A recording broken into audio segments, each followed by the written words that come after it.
Hi friends, today I am making a friendship bracelet. For this I have taken some alphabet beads, crystal tech elastic wire and some colorful beads. First take the elastic wire. I have taken about 20 cm of elastic thread. Now we can start inserting the beads.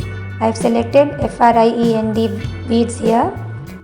You can also make BFF bracelet or a bracelet with the name of your friend. Now start inserting the beads on one side.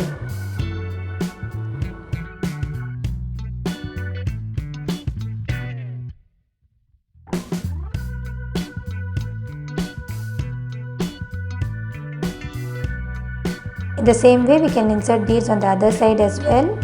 The length of my bracelet looked a bit small, so I added some more beads on both sides. Finally tie 2 or 3 knots tightly so that the bracelet does not break. This is a very easy way of making friendship bands or bracelet. You can use different color combinations according to your choice. So I hope you all like the video. Don't forget to like, share and subscribe to my channel. I will be back with another video very soon. Thanks for watching. Take care. Bye bye.